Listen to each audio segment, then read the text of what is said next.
जो आपकी स्क्रीन पे दिखेगा।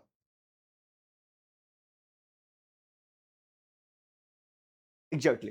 Which of the following best explains check and balance in the constant of the separation of power? Separation.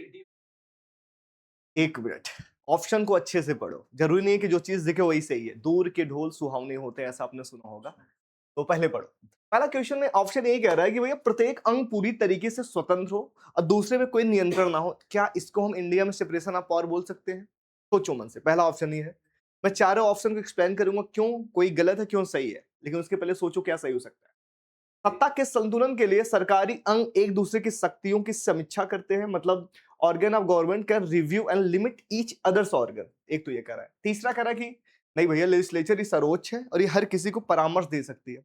और चौथा, जैसे कि आपको पता है कि न्यायपालिका ही कार्यपालिका को उलट सकती है। अब सोचो सबसे बेस्ट आंसर क्या हो सकता है। आंसर चारों सही लग सकते हैं, लेकिन आपको सबसे नियरेस्ट पे आना है। सबसे नियरेस्ट में कौन सा सही है आपको ये पहचानना है। हाँ बताओ।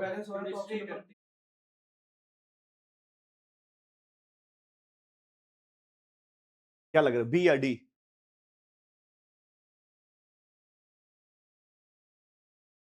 नहीं, हर कोई करता है। कैसे, मैं बता रहा हूँ। सपोज करो मैं एग्जीक्यूटिव बॉडी में हूँ और मैं चाह रहा हूँ कोई ऐसा कानून बन के जाए आज के बाद यहाँ पे ना 21 साल के जो छोटे हैं कभी वोट दे पाए, मतलब अभी तक वोट नहीं दे सकते थे। अब मैं बोलूँ 18 साल से कम जितने लोग हैं वोट दे सकते हैं। मैंने ऐसा कानून लाया और संसद में पास करा दिया, पार्लियामेंट में।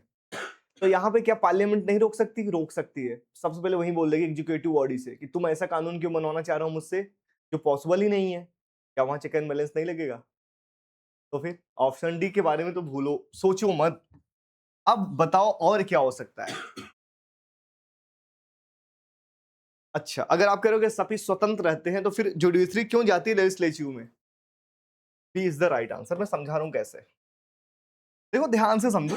सत्ता के संतुलन का भारत का मतलब यह है कि कोई भी बॉडी एक दूसरे का रिव्यू कर सकती है। मैंने बोला था ना, कोई कानून ऐसा नहीं बनेगा जो फंडामेंटल राइट्स को कम करे। संसद ने बना दिया, पार्लियामेंट आ जाएगी, और संसद पास कर रही है तो कार्यपालिका भी तो बोल सकती है ना, मैं तो लागू नहीं कराऊंगा, तुम कैसे बिल बना दिए ये वाला। सोचो अभी भारत में एक वीमेन रिजर्वेशन बिल आया था, डिलिमिटेशन आयोग के बिना ये लोग पास कराना चाह रहे थे, तो कार्यपालिका ने पास ही नहीं होने दिया।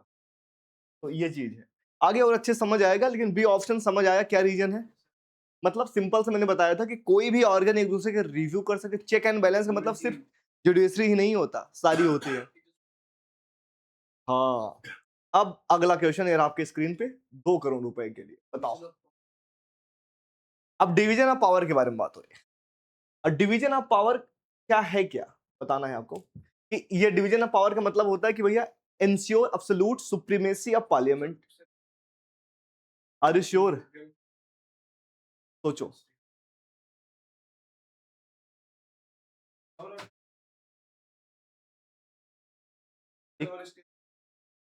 परफेक्ट। तो मतलब मुझे ये लग रहा है कि मैंने जो पढ़ा है वो आपको समझ आ रहा है।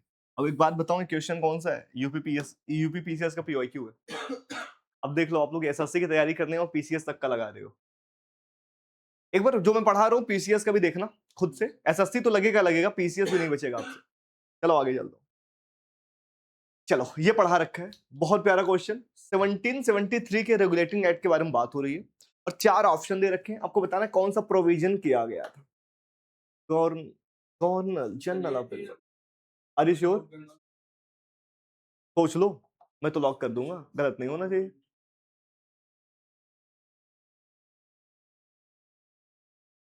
क्या बात है, पढ़ाई करके आए हो, गुड। हाँ, बहुत सही कर दिया। गलत, चलो। तेज बताओगे? आपका नाम क्या है? तेज इन, नमो नमो बताओगे? इन्होंने कहा लॉर्ड विलियम बेंटिंग था, आप बताओ कौन था? एग्जैक्टली, गलत नहीं करना है। एग्जैक्टली। तो लिखते चलो, इसकी जरूर आपको पीडीएफ तो मिल ही जाएगी। तो वारेन हेस्टिंग, चलो आ गया। क्वेश्चन नंबर 4 पे चलते हैं। बहुत प्यारा क्वेश्चन। चलो ठीक है, मुझे बताएंगे नमो किस ईयर में? क्या बात है, परफेक्ट। नाम क्या था? हुआ the first chief justice of Bengal of Calcutta. हाँ, आर यू श्योर? क्या बात है, पढ़ाई चल रही है, पढ़ाई, दिल खुश हो गया आज आप लोग से। परफेक्ट। चलो आगे आ जाओ। फिट्स इंडिया एक्ट के द्वारा क्या किया गया था? एक नई, मतलब समझना क्वेश्चन को, जो सुपरवाइज करने के लिए बॉडी बनाई गई थी उसका क्या नाम था, जो सुपरवाइज कर सके? क्वेश्चन को ध्यान से समझना। अब ये नहीं बता रहा हूं मैं, इसीलिए कह रहा हूं क्वेश्चन को समझना है, आपको खुद से दिमाग लगाना है। दोनों ऑप्शन दिया हुआ है, ध्यान से देखो। अच्छा, जब हम सुपरवाइज करते हैं, सुपरवाइज का मतलब आपको क्या लगता है? व्यापार देखेंगे या प्रशासन देखेंगे?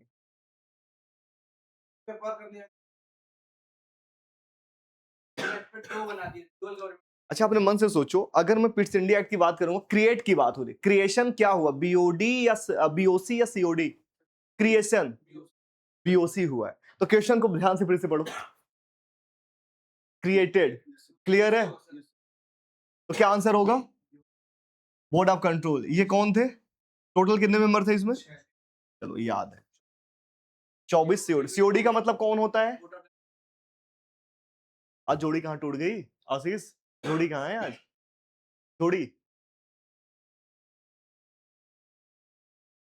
वीडियो पे रीच नहीं जा रही ठीक से, देखो रील्स पे रीच नहीं जा रही ना ठीक से।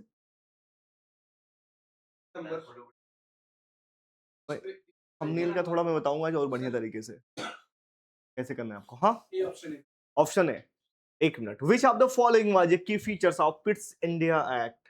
आपको बताना कि इसका मेन काम क्या बात है। Are you sure? अगर बीओसी का काम क्या था यहाँ पे? क्या बात है। अगर मैं ये कहूं आपसे, कलकत्ता में सुप्रीम कोर्ट को समाप्त कब किया गया? अबोलिशन पढ़ाया था कुछ ऐसा मैंने? ये कब हुआ था? किसके द्वारा? क्या होता है सती प्रथा? जौहर और सती में अंतर क्या है? तो आप लोग जौहर करेंगे या सती? चलो अगला क्वेश्चन चलते हैं। 1813 ये बताएंगे, पहले आप ही बताएंगे बच्चा। देखो देखो इसमें क्या है, ऑप्शन पढ़ो, वो तो मैं जो पढ़ा रखा हूं अलग चीज है। अब यहां मैं आपको खुद ही भेजा हूं युद्ध करने के लिए, मैं नहीं हूं पीछे। तो in the British east India company completely to open India trade to all British merchants while remaining company monopoly in China. Third option is to establish complete democracy in India territory to create. Are you sure? नमो पक्का? तो B ही सही है। इसके अलावा और क्या खास बात हुई थी, मुझे क्या बता सकते हैं? Christian missionary, open market, licence system. ठीक है, मेरा अगला क्वेश्चन आपसे है, सिर्फ आपसे। महावीर नाम है ना आपका? महावीर स्वामी ऋषभ देव। ऋषभ देव, आपका क्वेश्चन आपके लिए ये है, क्यों मोनोपोली क्यों खत्म की जा रही है? 1813 में अचानक क्यों दिख रहा है कि मोनोपोली कम हो रही है?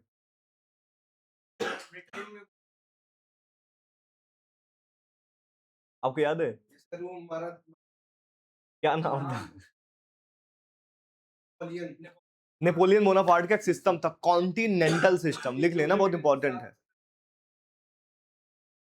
कोई भी देश ब्रिटेन के साथ व्यापार किया, मैं उस पर वार कर दूंगा, अटैक कर दूंगा। तो इसको बोलते हैं कॉन्टिनेंटल सिस्टम, कहीं लिख लेना, काम आएगा 1813 में। रीजन कॉन्टिनेंटल सिस्टम, ठीक है। और ये जो सिस्टम आया कोष्टक में डाला 06, मतलब 1806 में आया है। हाँ हाँ, 1806 में नेपोलियन बोनापार्ट ने सिस्टम लगा दिया था, ठीक है। मतलब महाद्वीपीय व्यवस्था बोलते हिंदी में, कोई मतलब नहीं आपको हिंदी में जानने का। चलो बच्चा, चलो अगले क्वेश्चन पे आ जाओ। कौन बताएगा, पहले हाथ उठा ले। हाँ, दोनों लोग बता सकते हैं, ठीक है। ऋषभ बताएंगे फिर। कह रहा है कि आपको बताना है कि 1833 में एक्ट से संबंधित ऐसा कौन सा ऑप्शन है जो मोस्ट परफेक्ट आंसर होगा।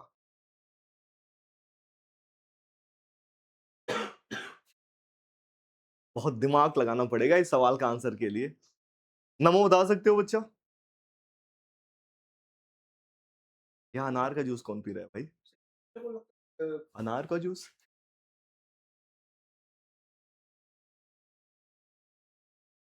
क्या इसका मीनिंग क्या? ऑप्शन ए का कौन समझा सकता है मुझे?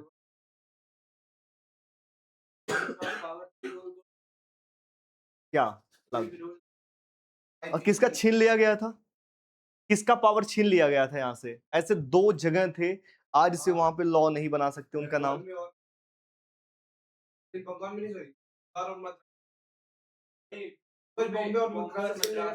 बॉम्बे और बंगाल, बॉम्बे एंड मद्रास।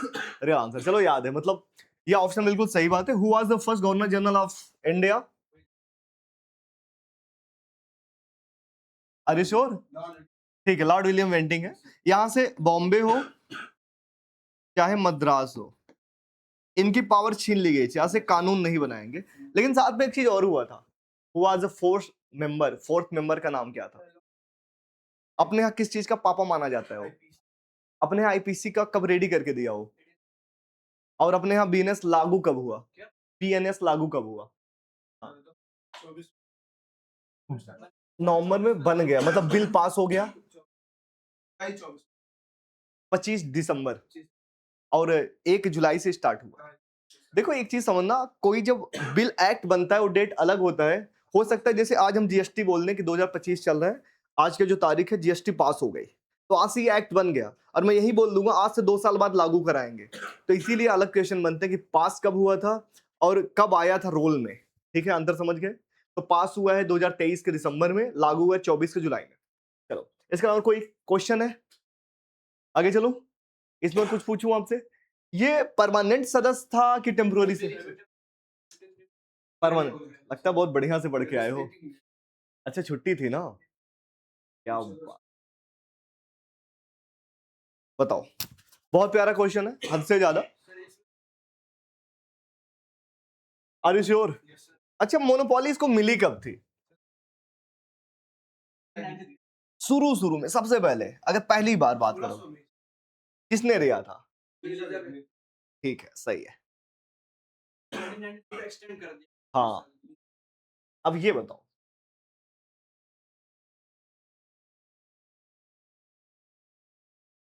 क्वेश्चन बहुत सिंपल सा, 1833 के बारे में बात हो रही है, आपसे यही बताना है। तबीयत नहीं ठीक है क्या बच्चा? खांसी आ रही है, एसी बंद करवा दूं?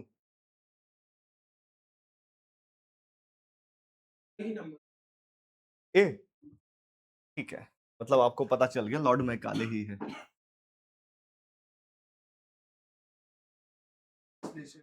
एग्जैक्टली, कानून में। चलो अब ये बता दो, अरे श्योर? क्या बात है, आप लोग बहुत होशियार हो गए। मतलब 1853 में सबसे खास बात ये होती है उसके फंक्शन को 2 भागों में बांट लिया गया था।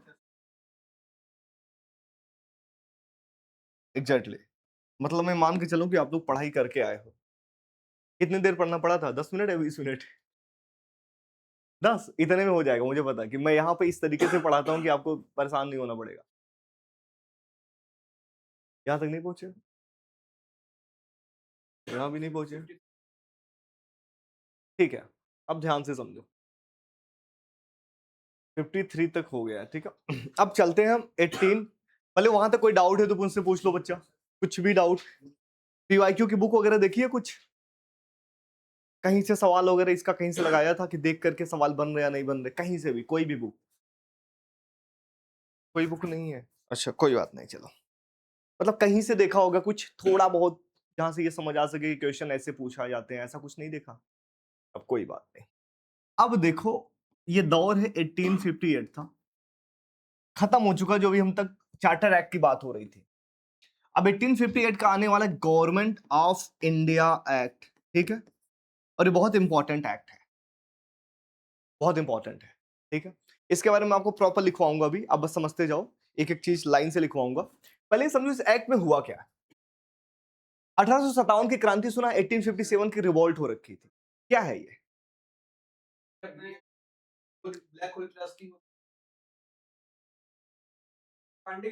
मंगल पांडे के थ्रू, क्या था ये? हाँ, ठीक है।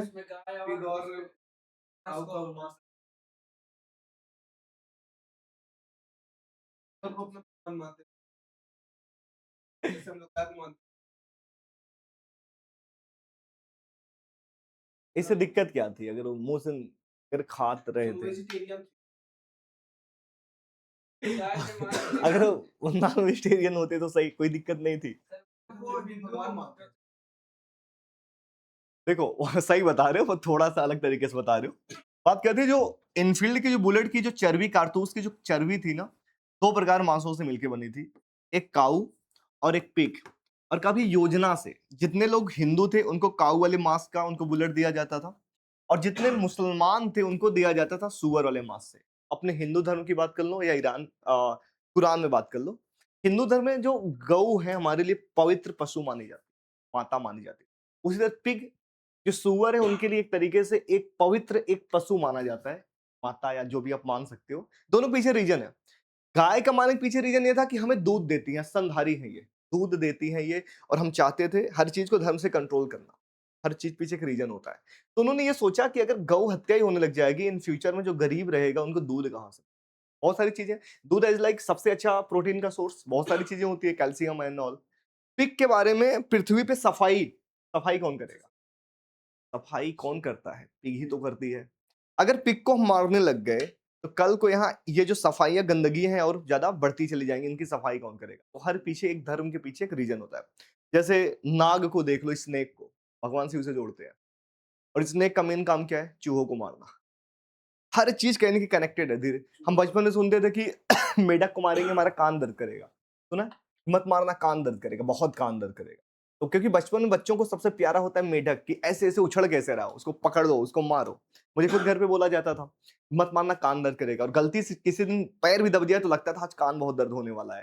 तो ये सारी चीजें एक धर्म है। धर्म से हर चीज को कनेक्ट करते हैं। चोरी करना पाप है, सजा मिलेगा, नरक में जाओगे। तो कौन सजा दे रहा है? हमें थोड़ी नहीं पता है सजा होती है अब नहीं होती है, स्वर्ग नरक का भी नहीं पता है। लेकिन इसके पीछे एक लॉजिक ये है कि हम गलत करने से बच जाएंगे। कर्मा ही सबसे ऊपर है।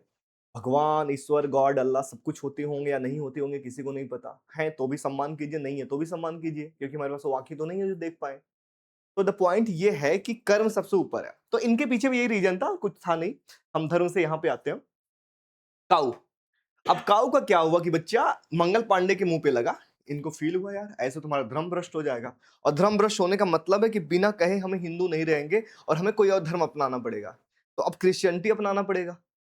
मुसलमानों के लिए सेम यही था, उनका धर्म अगर भ्रष्ट होगा तो उनका ऑप्शन क्या बचेगा? या तो हिंदू बनेंगे या तो क्रिश्चियन में जाएंगे। तो अंग्रेज क्या चाह रहे थे कि बिना मारे इनको मार दिया जाए, इनकी संख्या कम किया जाए और हमारे में भर्ती हो जाए, हम बेटा इनको अवसर देंगे। तो मंगल पांडे की बात पता चली और विद्रोह कर दिया। विद्रोह बहुत अच्छे से किया, लेकिन अगर विद्रोह अच्छे से और कर लेते, जैसे आज कहीं पे हो रहा है, कहीं एक दिन बाद हो रहा है, कभी आध घंटा पहले हो रहा है, कहीं 2 घंटे, अलग अलग तरीके से हो रहा है, और ये कोऑर्डिनेशन अच्छा रहता तो शायद अंग्रेज उसी समय भाग गए होते, लेकिन नहीं भाग पाए। तो नहीं भाग पाए, अब क्या था, ये बात ब्रिटिश पार्लियामेंट को पहुंची। उनको मौका चाहिए था कंपनी को खत्म करने का। कंपनी को तो वैसे ही सारे राइट्स खत्म है। उन्होंने कहा कि यार ये बहुत बेकार कंपनी है, टेंशन मत लो। ईस्ट इंडिया कंपनी ही तुम्हारे यहाँ शोषण कर रही थी, तुम टेंशन मत लो। सारा का सारा रीजन ईस्ट इंडिया कंपनी है। अब हम तुम्हें वचन देते हैं कि इसको खत्म कर रहे हैं हम, और आज से क्राउन का रूल होगा। तो 1858 में कंपनी खत्म हो गई। ये सबसे इंपॉर्टेंट बात है। रीजन था, ये शुरू कब हुआ था? 1600 से। भारत में आई 1608 में। मतलब आप ऐसे अगर समझो, इसकी क्रोनोलॉजी अगर समझना चाहो, मैं आपको ये ऐसे समझा सकता हूँ कि, हाँ ये मैं बता रहा हूँ, एक मिनट। देखो सबसे पहले स्टार्ट हुआ है 16 से। आपको पता है ना क्या हुआ है? ठीक है, स्टेब्लिश हो गई। 8 में यहाँ पे आई है, टेम्पोररी रूप से, परमानेंट रूप से। कंपनी को पहली बार अगर मैं कहूं कि भैया राजस्व का राइट्स मिला, तो इलाहाबाद की संधि से, टैक्सेशन सिस्टम। ठीक है। इसके बाद आ जाते हैं 1793 में। इसमें क्या हुआ कंपनी को लेकर के? मोनोपोली बढ़ाई गई। लेकिन यहीं पे एक बात और हुआ है, 1784 में कंपनी में क्या हुआ है? ड्यूल गवर्नमेंट आई। केवल हम कंपनी की बात कर रहे हैं, ड्यूल गवर्नमेंट आई। अब फिर से आ गया 1813 का। इसमें क्या हुआ? मोनोपोली को खत्म,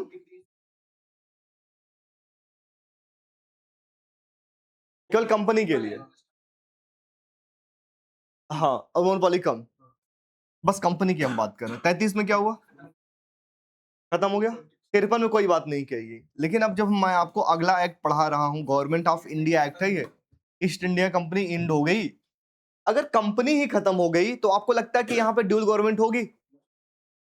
जब वही कहते हैं जब पति नहीं रहा तो उसका ससुराल लेके क्या करेंगे, कहते हैं ना, सिंपल सा बात है। आप कहाँ के रहने वाले हो बच्चा? हाँ, एमपी। आप? अच्छा आप लोग एमपी, ठीक है। तो आप लोग ये कहावत नहीं होगी, ये होगी कहावत कि जब पति नहीं रहेंगे तो उनका परिवार लेके क्या करेंगे? कुछ ऐसा है, जब वही हमारे वही नहीं रहे तो उनके साथ लेकर क्या करेंगे? तो सिंपल सी बात है, अब इस डायरकी खत्म हो गई। अब एक बात समझो यहाँ से, अब यहाँ से क्राउन रूल आ गया। अब यहाँ से भारत का जो सारा का शासन था कौन देखेगा? क्राउन देखेगा, ठीक है, ब्रिटिश पार्लियामेंट की तरफ से। अपने भारत का शासन धीरे धीरे ब्रिटिश क्राउन के हाथ में चला गया। अब भारत में सारी चीजें वैसे बिखरी पड़ी हैं जो कंपनी ने किया था, तो अब क्या होगा? उसको समेटने का काम किया जाएगा। पहले तो यहाँ पे एक रानी आएंगी। रानी का नाम क्या होगा? रानी एलिजाबेथ। ठीक है, कई बच्चे एलिजाबेथ ही बोलते हैं। अब यहां से एक रानी आएंगी जिनका नाम होगा रानी विक्टोरिया,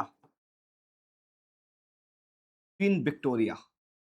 रानी विक्टोरिया यहां से आएंगी, घोषणा करेंगे कि तुम लोग मेरे बच्चे हो, आज से तुम्हारे धर्म के हिसाब से सारे लॉ एंड कानून बनेंगे, तुम टेंशन मत लो, किसी धर्म के साथ कोई भेदभाव नहीं किया जाएगा और सारा शासन मैं आज से खुद देखूंगी। कंपनी जो गई गई वो बहुत बेकार थी, हम तो तुम्हारा भला चाहते हैं। तो ऐसे केस में क्या करेंगे? दो नए पोस्ट बनाएंगे, ध्यान से समझना। एक पोस्ट बनेगा लंदन में और एक इंडिया में बनेगा। ये इसलिए बना रही है जिससे इंडिया में कुछ भी हो तो उनको पता चल सके। इंडिया में जो बनेगा एक नया आदमी जिसका नाम होगा वायसराय, गवर्नर जनरल यहां से खत्म है, ठीक है, लॉर्ड कैनिंग। ये किसका रिप्रेजेंटेटिव होगा? यहां पे जो नया पोस्ट बना उसका नाम है state secretary. Exactly, state secretary. तो ये स्टेट सेक्रेटरी का रिप्रेजेंटेटिव है, ठीक है। और ये किसका रिप्रेजेंटेटिव होगा? सोचो, ब्रिटिश क्राउन का, रानी का, क्राउन का, मैंने ब्राउन लिख दिया है, समझ जाना, ब्रिटिश क्राउन, ठीक है। तो अब यहां से समझो दो नए पोस्ट बने हैं। एक जो लंदन में बैठा है जिसका नाम है स्टेट सेक्रेटरी, और इसकी हेल्प के लिए 15 लोगों को और गठन किया गया जिसका नाम होगा काउंसिल। एक काउंसिल बनाई गई, उस काउंसिल में 15 आदमी ऐड किए गए और साथ में ये खुद का आदमी। आज से कोई कानून अगर बनाना होगा तो पहले वायसराय पत्र लिखेगा कि मुझे कानून चाहिए, तो यहां से पत्र ऊपर जाएगा, स्टेट सेक्रेटरी अपने 15 लोगों के साथ परामर्श लेगा कि इंडिया में क्या कानून बनना है, फिर कानून बनेगा। समझ आई? इंडिया में कौन? वायसराय। और वहां लंदन में कौन? State secretary. और यहां से मेन काम क्या है अब से, कि अब कोई भी कानून बनेगा तो ये नजर अब सब भारत सॉरी ब्रिटिश पार्लियामेंट को भी होगा, क्योंकि यहां से कुछ भी होगा तो यहां ऊपर जाएगा और ये भी डिस्कस करेगा। तो बात समझ आई? सबसे मेन एक्ट यही था, इसमें ड्यूल गवर्नमेंट खत्म हो गई है। अब इसको लिखवा दूं? कैसे लिखवाना है समझ आ गया? कोई डाउट है यहां तक बच्चा? सबसे पहले लिखो, लिखो इंट्रोडक्शन में एक चीज लिखता हूं कि the government of India act, the government of India act 1858 was passed, 1858, हाँ 1858 was passed after the revolt of 1857।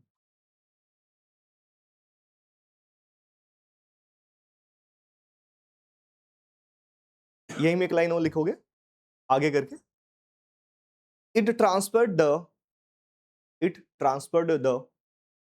administration of India from the EIC to British Crown। ये बहुत इंपॉर्टेंट लाइन है क्या? Administration of India from EIC to the British crown, to the British crown. इस line का meaning समझ आया? ये पहला ऐसा एक्ट था जहां से ईस्ट इंडिया कंपनी का सीधा का शासन भारत से छूट करके ब्रिटिश क्राउन में चला गया। हाँ हाँ, नहीं आजाद तब भी होता। ईस्ट इंडिया कंपनी को तो ब्रिटिश पार्लियामेंट तरह से बर्बाद करना था किसी भी तरीके से, तो इनके आपस में मतभेद रहते। लेकिन बच्चा एक बात सोचो, सरकार बड़ा होता है कि कोई ये व्यापारी? हमेशा सरकार बड़ा होगा चाहे कुछ भी कर ले। आज अगर अडानी अंबानी जी आगे हैं तो कहीं में सरकार का भी रोल है, सरकार के साथ चलते हैं। सरकार के विरोध में कोई कानून बना के देख लें, कोई भी ऐसी पॉलिसी अपनी, नहीं पॉसिबल ही नहीं है। तो वैसे ही इंडिया कंपनी को हर बात मानना ही था। अगर कोई कह रहे मोनोपोली खत्म तो कह रहे हाँ खत्म, और कह रहे चाइना पे तुम रखोगे ट्रेड, कह रहे हाँ रखूंगा। क्यों? क्योंकि ये 15 लोगों का समूह है, वहां पे 25 लाख लोग हैं। सरकार के अंदर 250-300 लोग बैठे पड़े हैं, तो आपको लगता है कि ये लाइसेंस बंद कर देंगे, खत्म ही कर देंगे? अब जैसे आपने बहुत सारे गैंगस्टर का नाम सुनते होंगे, तो आपको क्या लगता है कोई गैंगस्टर बड़ा होता है सरकार? जब चाहेगी तब इनकाउंटर करवा देगी। तो ये ईस्ट इंडिया कंपनी का जब चाहे तब बंद करवा सकती थी, पर एक रीजन वैलिड प्रूफ चाहिए था, मिल गया और इसको खुद का रूल करना था। जैसे हम कभी-कभी अपने छोटे किसी को भेज देते हैं, नौकर को काम करने के लिए किसी दूसरे जगह और 10 साल बाद हमें फील होता है माला-माल होता जा रहा है, हमसे ज़्यादा पैसा कमा रहा है, तो आपको कैसा लगेगा? पहले बुलाओ इसी को मारो और उसकी जगह हम जाएँगे या कुछ ऐसा करेंगे, नहीं, नहीं, तुम ना अब ऐसा करो, तुम मेरे नाम से वहाँ पे बेचो और मैं भी हफ्ते में एक बार विज़िट करने के लिए आऊँगा। ये सारी बातें वैसे सोचो ना, पर्सनली लेके सोचो, फिर समझ में आ जाएगा। ठीक है? आगे चलो। It Rick it Rick it marked beginning of British Raj in India.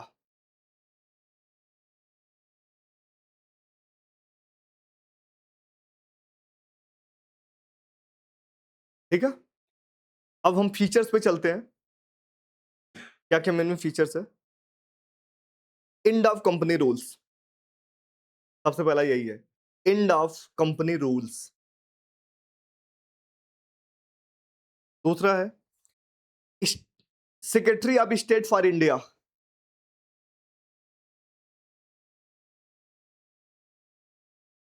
Secretary of state for India.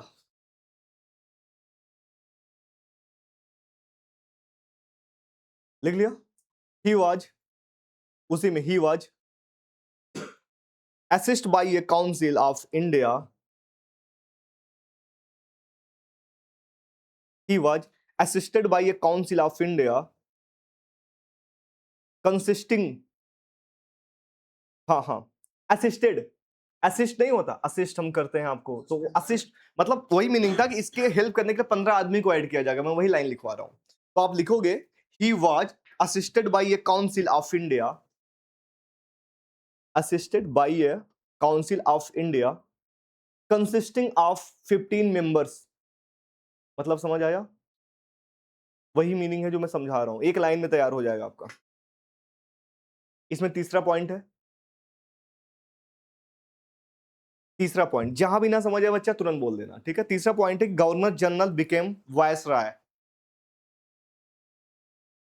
Governor general became viceroy. अब मैंने ऊपर की लाइन में और नीचे की लाइन में एक एक बातें और लिखवानी थी, तो आप बताओ क्या क्या लिखवानी है? अब नाम लिखोगे, फर्स्ट स्टेट सेक्रेटरी, तो कोष्टक में यहीं पे ऐसे बना के ऐसे ऐसे करके ऐसे ऐसे करके यहाँ पे लिख दो फर्स्ट, लिखे हो ना? ठीक है, तो अब यहाँ से प्रॉपर नोट्स बन रहा है ना आपका, तो यहाँ पे अगर लिखोगे ज्यादा सही रहेगा। अच्छा अच्छा, ठीक है, बढ़िया से लिखना बाबू, जो अच्छा नोट्स बनाएगा उसका यहाँ पे फोटो के साथ लगवा दूंगा मैं, ठीक है? आगे चलते हैं। लॉर्ड कैनिंग लिख लिया ना, become a first viceroy of India. Lord Canning viceroy है, स्टेट सेक्रेटरी है कौन? स्टेनली। लिख लिया? अभी भी कंफ्यूज हो? चलो अगले पे चलते हैं। Abolition, ABOLITION, abolition of dual government. Abolition of dual government मतलब समझ आया क्या है ये? अब देखो एज ए स्टूडेंट आपका क्या काम है, आप नीचे पता है क्या लिखते, ऐसे ऐसे लिखते और ऐसे ऑप्शन करते, स्टार्ट इन 1784। इससे आप कभी भूलोगे नहीं, कभी भी नहीं भूलोगे। जब नोट्स बनाओ प्रॉपर ऐसे ही बनाओ कि जब कोई मैं इंड की बात करूं तो उसी में लिखा होना चाहिए कि स्टार्ट कब हुआ। समझ आया? ये एक स्मार्ट स्टडी होता है। हाँ, आगे चलूं। अब पांचवा लाइन इसमें यही है, सबसे इंपॉर्टेंट है, क्वीन विक्टोरिया प्रोक्लेमेशन। प्रोक्लेमेशन मतलब जो विक्टोरिया थी, इनका कुछ घोषणा हो रखी है, महारानी विक्टोरिया की घोषणा। इस एक्ट को इस नाम से भी जाना जाता है, ठीक है? क्या बोली है ये? सबसे पहला बोला है कि इन्होंने बोला कि भैया आज से द ब्रिटिश गवर्नमेंट प्रोमिस, इन्होंने प्रोमिस किया, the British government promise not to interfere in religious matters. पहला तो ये बोला इन्होंने, promise not to interfere in religious matters. Religious matter, clear है? इसका सिंपल सा मीनिंग है, इन्होंने वादा किया कि आज के बाद मैं कभी भी तुम्हारे पर्सनल मैटर में मैं इंटरफेयर नहीं करने दूंगी, किसी भी ब्रिटिश जो भी सरकारी आदमी आए या गवर्नमेंट आए। दोस्त, और सबसे लास्ट ये है, इक्वल अपॉर्चुनिटी। हाँ हाँ हाँ, इस एक्ट में ही बात है, इनकी घोषणा में एक बात और था, इक्वल, हाँ फीचर्स में ही बच्चा, equal opportunity in government service. हाँ, government services was promises on the basis of merit. इन्होंने बोला योग्यता के आधार पे पहली बार योग्यता अगर आपकी होगी तो हम समान अवसर देंगे कि आप भी सरकारी हमारे भागों में आकर विभागों में काम कर सकते हैं। ठीक है, क्लियर है? अब नोट्स बन गया आज, अब मजा आएगा, और अब इससे प्रॉपर आपको लाइन मिल गई। अब चलते हैं, हाँ हाँ, ये बहुत इंपॉर्टेंट है, पूछा जाता है कि किस घोषणा में महारानी ने ये बोला कि आज के बाद हम कोई भी रिलीजियस के मैटर पे या पर्सनल लॉ पे या पर्सनल धार्मिक कुछ भी मैटर पे, समझ जाना रिलीजियस का मतलब पर्सनल लॉ भी तो हो सकता है ना, तो ये आपके माइंड में चीज होनी चाहिए, थोड़ा सा दिमाग लगाना पड़ेगा आपको। हाँ हाँ, गवर्नमेंट ऑफ इंडिया एक्ट, इसका नाम अलग है। अभी हमने चार्टर एक्ट पढ़ा, अब आ गए गवर्नमेंट ऑफ इंडिया एक्ट। लेकिन मैंने बोला यहां से अब जो भी कानून बनना है कौन बनाएगा? नहीं, कौन बनाएगा? 15 लोगों की जो सदस्य वाली, क्या नाम था? लॉ एंड स्टैंडिंग के साथ उसका नाम था काउंसिल ना। अब जितने एक्ट आएंगे, 4 एक्ट आएंगे, यहां समझना क्या लिखा हुआ है, इंडियन काउंसिल एक्ट। एक और आएगा 1892 का, क्या नाम होगा? Indian council act. एक और आएगा 1909 का, क्या नाम होगा? एग्जैक्टली तो यहां से लिखो, अपने मन से लिख लो कि मतलब क्या लिखोगे, कि यहां से मतलब अपने दिमाग से सोचो कि यहां से अब जितने भी एक्ट आएंगे सब इंडियन काउंसिल एक्ट बन के आएंगे, क्योंकि अब कानून जो बनाएगा अब काउंसिल बनाएगी। 3 आएगा। हाँ, चार्टर एक्ट कितने आए थे? 4, अब ये 3 आया। अब इसके बारे में खास बात समझो, ये है क्या? सबसे पहले ये समझो, अब यहां से कानून बनाने की बात चलेगी। अगर कानून बनाने की बात चलेगी, इन लोगों को लग गया था कि 1833 में जो हमने सेंट्रलाइजेशन स्टार्ट किया था वो काफी इफेक्टिव नहीं रहा, हम अच्छे से रूल नहीं कर पाए, क्यों ना यहां से हम डिसेंट्रलाइजेशन स्टार्ट करें। तो यहां से फर्स्ट बार डिसेंट्रलाइजेशन स्टार्ट होगा, पावर को दे दिया जाएगा वापस। तो किसको दिया जाएगा? याद करो, किसी की छीनी गई थी। पानी का जुगाड़ हो जाएगा। 2 क्षेत्र थे, बॉम्बे एंड मद्रास, याद आ रहा है? अब बॉम्बे और मद्रास के पावर छीन लिए गए थे, यहां से दे दिया जाएगा कि लो भैया तुम कानून बनाओ, लेकिन कानून बनाने के पहले लास्ट तुम्हें यहां से परमिशन तो लेना पड़ेगा, वायसराय को बताना पड़ेगा तुम क्या कानून बना रहे हो, लेकिन इनको कानून बनाने की शक्ति दे दी गई, तो मतलब मेकिंग ऑफ द पावर इनको वापस दे दी गई। सबसे पहली चीज ये हुई। दूसरी चीज क्या हुई है, ध्यान से समझो। क्या अभी तक आपने ये देखा था गवर्नर जनरल की 2 काउंसिल हुआ करती थी?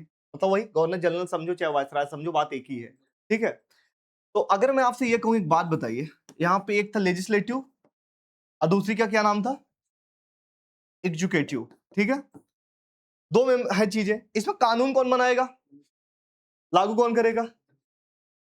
एग्जीक्यूटिव। आपको क्या लगता है इसमें पावरफुल कौन सी है? Are you sure? ठीक है, हाँ, इसमें गवर्नर जनरल भी आता है, वाइस राय वही जिसको बोलेंगे हम, ये सबसे पावरफुल होगा। अगर ये सबसे पावरफुल है तो आपको क्या लगता है कि अगर इसमें हम कोई भारतीय को ऐड करते हैं, इसमें ऐड करूं तो पावरफुल माना जाएगा कि उसमें? हाँ, इसमें। तो पहली बार इन्होंने हमें आश्वासन दिया कि हम तुम्हारे, अगर हम तुम्हारे यहाँ रूल करने आ रहे हैं, अंग्रेजों को लग गया था इंडिया में रूल करना है तो इंडिया के लोगों को भी अपने यहाँ सत्ता में बैठाना पड़ेगा। जैसे मैं आपके गांव में समझ लो कि किसी दूसरे जिले से आया हूँ और वहां प्रधानी का चुनाव लड़ जाऊं और पूरे गांव में कानून बनाने लग जाऊं, हमेशा कानून मैं ही बनाऊं, 1 साल चलेगा, 10 साल, 15 साल चलेगा, क्या आप लोग के मन में नहीं आएगा कभी कि यार आया हुआ बाहर से, हमारा कोई आदमी भी नहीं है और हमेशा पावर की बात करता रहता है? मैं क्या करूंगा, चालाकी दिखाऊंगा कि एक काम करता हूं, आप लोगों में से 3 आदमी को अपने पास रख लेता हूं, सिर्फ डमी के रूप में, ये दिखाने के लिए देखो ये भी तो काम कर रहा है, तो गांव के लोग खुश हो जाएंगे, वाह वाह क्या बात है, हमारे भी रिश्तेदार तो उसमें हैं। ये बात समझ आ गई? तो ये पहली बार ऐसा यही करेगा। आपको क्या लगता है इसमें पावर देगा उसमें देगा? उसको वो देगा किसमें? हमें तो चाहिए इसमें, वो देगा किसमें? क्या लगता है आपको? तो अगर दिखाने के लिए देगा तो किसमें देना चाहिए? सबसे पावरफुल आपने बोला ये है, तो फिर देना किसमें चाहिए? पावरफुल वाले में या कमजोर वाले में? कमजोर में देना चाहिए, और वो यही करेगा, कमजोर में ही देगा। और उसको एक बात ध्यान रखना, बजट पे बोलने का अधिकार नहीं है, प्रश्न नहीं पूछ सकता है, क्वेश्चन नहीं कर सकता, पहली बात ना कोई बात बोल सकता है, केवल डमी के रूप से बैठा रहेगा, वोट भी नहीं दे पाएगा। तो पहली बार 3 आदमी ऐड होंगे किस बॉडी में? लेजिस्लेटिव में। एक का नाम होगा बनारस के राजा, क्या नाम है? बनारस के राजा, बस उनका नाम नहीं मिलता है। दूसरा नाम है पटियाला के महाराजा, पटियाला के महाराजा। और एक नाम है सर दिनकर राव, सर दिनकर राव। 3 नाम है। अब मुझे बताओ क्या याद रहेगा? अगर मैं आपसे कहूं कि पहली बार कोई इंडियंस आदमी गवर्नर जनरल की काउंसिल में आएगा तो कब आएगा? 1861 में। उस एक्ट का नाम क्या है? आशीष पानी दे रहा। उस एक्ट का नाम क्या है? Indian council act. किस बॉडी में आएगा, लेजिस्लेटिव या एग्जीक्यूटिव? ठीक है, उनका नाम बताओ। पटियाला का महाराजा सर दिनकर राव, बनारस के, पटियाला के सर दिनकर। अब आंखें बंद करके मुझे सुना दो।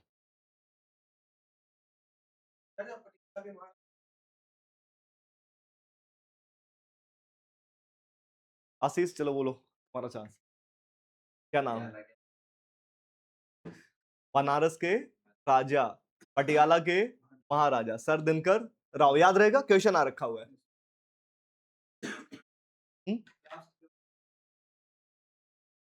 बेंटिंग ही तो है, आपने देखा था। आपने किसका पूछा? इंडिया का ही ना, गवर्नर जनरल पूछा है। माउंट वेतन आगे मिलेगा, अभी टेंशन मत लो। अब भारत का पहला गवर्नर, स्वतंत्र भारत का पहला भी और अंतिम में जो इंडियंस हो वो भी कोई है, सी राजगोपालाचारी। हाँ, वो सी राजगोपालाचारी। आगे भी पढ़ोगे, सी राजगोपालाचारी एक मंत्री भी थे। आगे पढ़ाऊंगा जब अभी संविधान निर्माण करूंगा। स्पीड थोड़ा सा कल से और फास्ट करेंगे जिससे और मजा आए पढ़ने में। ठीक है, ये चीज समझ आ गई। सबसे खास बात यही हुई। एक खास बात और हुई है, तीसरा, यहां से अब पोर्टफोलियो सिस्टम स्टार्ट हो गया। पोर्टफोलियो सिस्टम ये क्या होता है?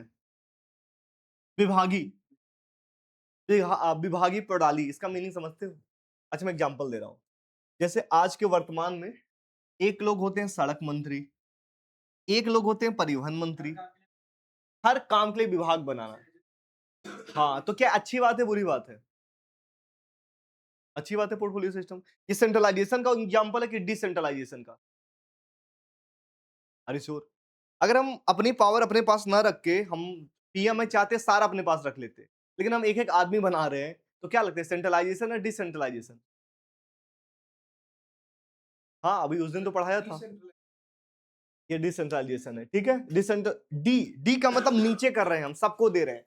अब ऐसे समझो कि पोर्टफोलियो सिस्टम हमने ये किया, और इसका जनक है लॉर्ड कैनिंग। कैनिंग ही विभागीय प्रणाली का क्या माना जाएगा? जनक। तो इसमें सबसे खास बात क्या क्या हुई? सबसे पहले मैंने ये बोला कि यहाँ पे पहली बार ऐसा होगा कि दोनों लोग को पावर वापस दे दी गई। अब यहाँ से दोनों प्रांत जो प्रोविंसेस से अपना कानून बना सकते हैं। ये सबसे पहला ऐसा एक्ट है जहां पे डिसेंट्रलाइजेशन की स्टार्ट हुई। कोई पहली बार भारतीय आदमी ऐड हुआ, 3 आदमी। और इसके अलावा मैंने क्या बताया? और कुछ खास बात इसमें तो नहीं बताई मैंने, काउंसिल एक्ट में यही था। अब मुझे बताओ बच्चा, यहां तक कोई बात जो ना समझ आई? आंखें बंद करो, मुझे बताओ क्या क्या इसमें खास बात थी। हाँ,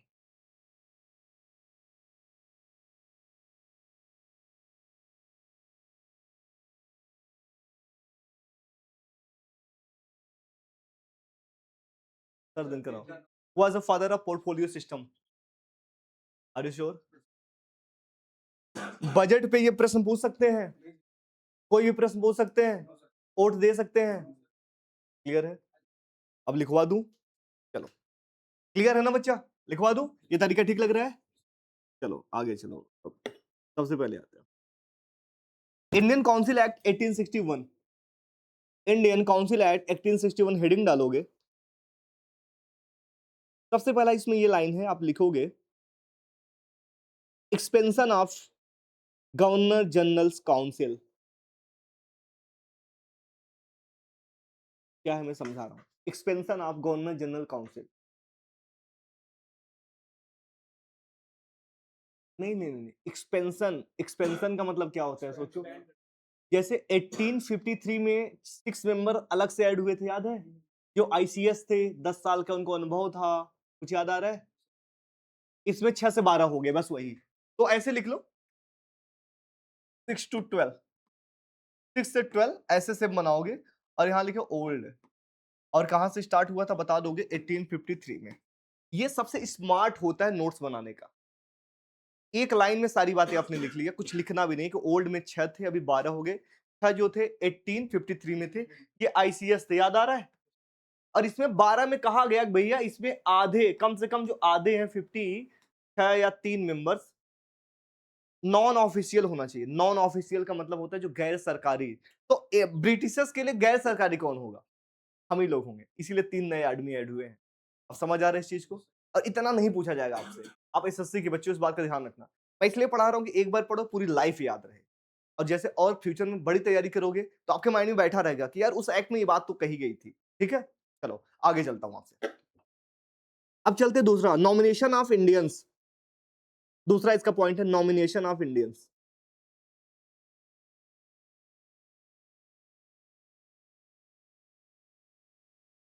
हाँ, लिख लिया। अब नीचे 3 मेंबर्स लिखोगे, 3 मेंबर्स, और 3 मेंबर्स में क्या करोगे, वही 1 मेंबर, 2 मेंबर, तीनों का नाम। सबसे बेस्ट यही होता है नोट्स, ठीक है?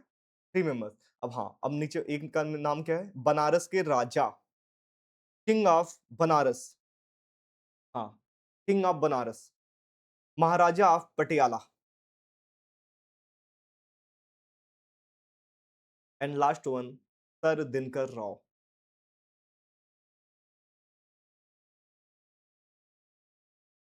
हाँ सर, हाँ हाँ हाँ, ऐसा ही यार, सर दिनकर राव। तीसरा लिखोगे रिस्टोरेशन। जैसे रिस्टोर होता है, रिस्टोर में अगर मैं रिस्टोरेशन लगा दूं, समझ गए? Restoration of legislative powers, restoration of legislative powers.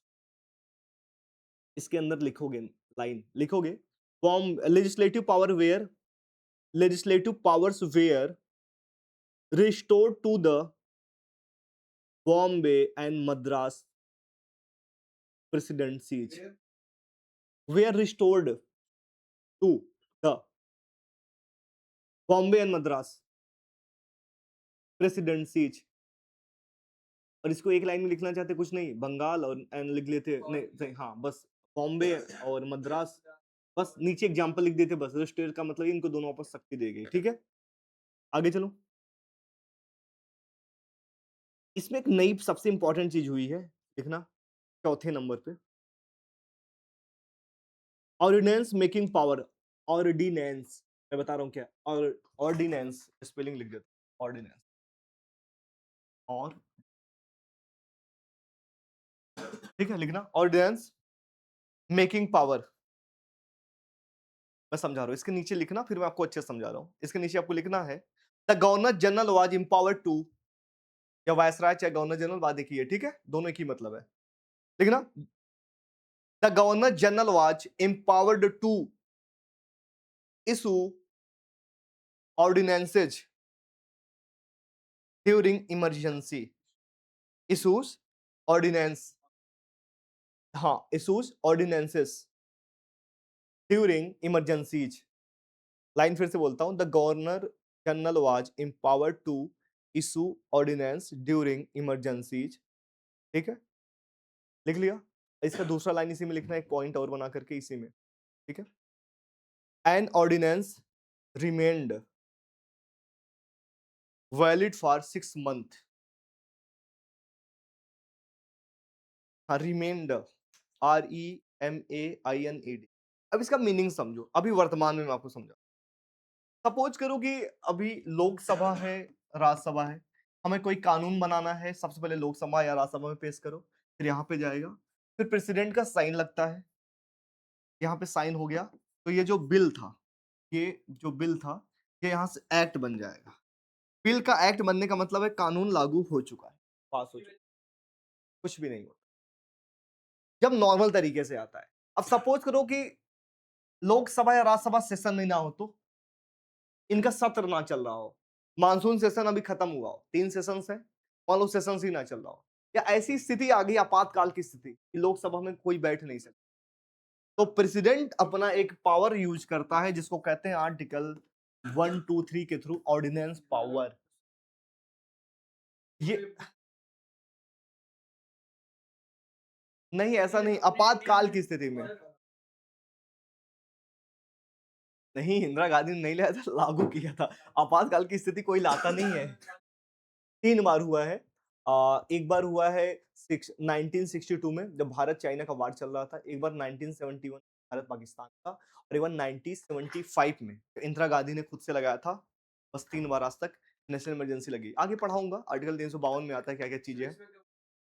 इसमें वो पावर गवर्नर जनरल को दे दी गई, बस मैं यही समझाना चाह रहा था। और वो उसकी 6 महीने तक वैलिडिटी है। अगर वहां से पास होके आ गया ठीक है, नहीं पास हो गया ऑटोमेटिक समाप्त हो जाएगा।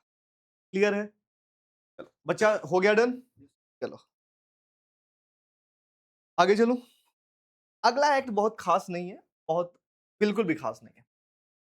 1892 का, इसमें कुछ नहीं किया गया। इसमें पहली बार अब आप बजट पे बोल सकते हो, अब आप बोल सकते हो, वोट नहीं दे सकते हो, और यहाँ पे एक्सपेंशन फिर से हो गया, वो संख्याओं का ये क्वेश्चन नहीं आएगा। इसमें सबसे खास बात एक ही चीज हुई है, बजट पे बोल सकते हो और वोट, इसके अलावा कुछ भी नहीं। और पहली बार यहाँ पे इलेक्शन जैसा एक वर्ड यूज किया जाएगा, पर इलेक्शन उसको नहीं बोलेंगे, नॉमिनेशन करके वर्ड यूज होगा। अभी तक इलेक्शन का कोई प्रावधान नहीं है अपने भारत में, पहली बार इलेक्शन का प्रावधान 1920 में होगा। तो ये भूल ही जाना कहीं इलेक्शन अभी हो रहा है। अगर ये बोलेंगे चुनाव के द्वारा, मतलब नॉमिनेट कर रहे हैं ये, ठीक है। और कहां से नॉमिनेट करते थे, कौन कौन कर सकता था, जैसे मैं प्रोफेसर अगर हूं तो मैं ही वोट दे सकता हूँ, जो इलीट क्लास के लोग हैं, हर कोई नहीं। नगर पालिका का कोई मेंबर्स है वो वोट दे सकता है, वही चुनेगा, या नहीं आम नागरिक कोई भी, जैसे अभी अपने यहाँ भारत में 18 साल तक हो गया कोई उससे ऊपर तो वोट दे सकता है। उस समय वोट कोई नहीं दे सकता, महिलाओं को वोट देने का राइट 1920 में मिला। उसके पहले आज तक वीमेन कभी वोट देना जानते ही नहीं थे। हाँ वोट लोग जात के दे के आ जाते हैं। नहीं नहीं, वोट, ओथ अलग है।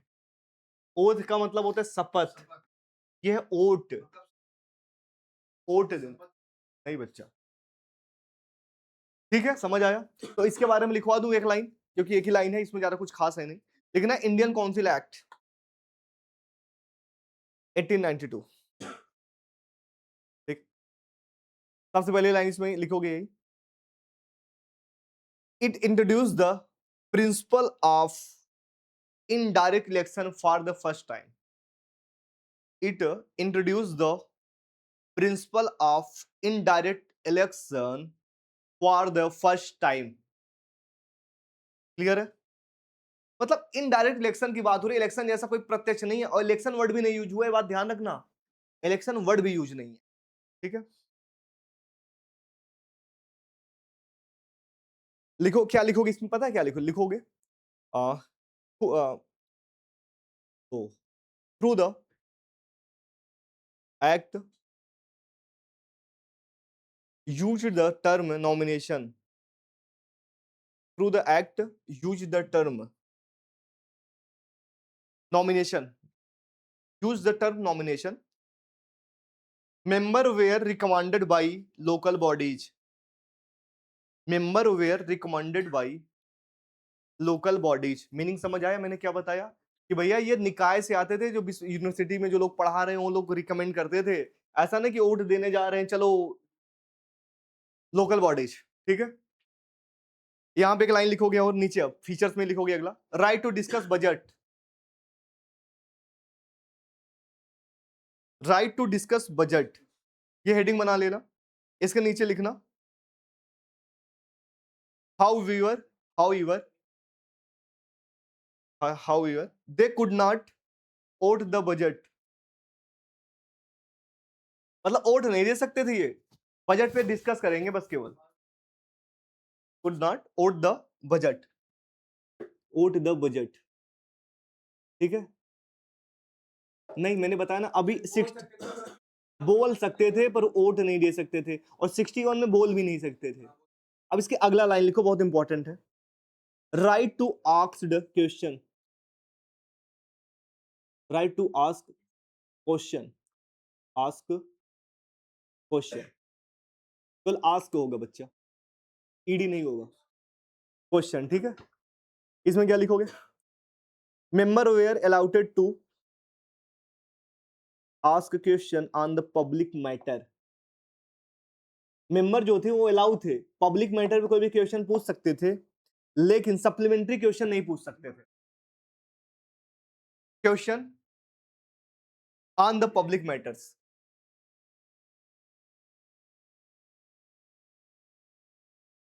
क्वेश्चन इसको कोष्टक में लिख लेना, आगे इसी में कोष्टक में सप्लीमेंट्री क्वेश्चन अलाउ नहीं था, सप्लीमेंट्री क्वेश्चन नॉट अलाउटेड। मैं हाँ समझा रहा हूँ।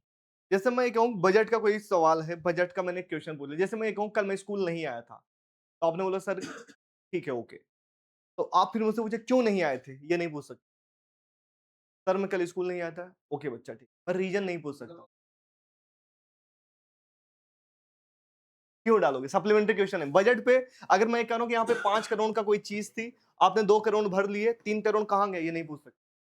बजट में क्या काम किया पूछ लो, आप अनुपूरक प्रश्न नहीं पूछोगे। और आगे आपको बताऊंगा अगर पूछना पड़ा होगा तो 7 दिन पहले नोटिस दोगे, 7 दिन पहले आपको बताना पड़ेगा कौन सा क्वेश्चन पूछने वाले हो, देन वो डिसाइड करेंगे क्वेश्चन लेना है या नहीं लेना है। तो इतनी सारी चीजें थी, ठीक है।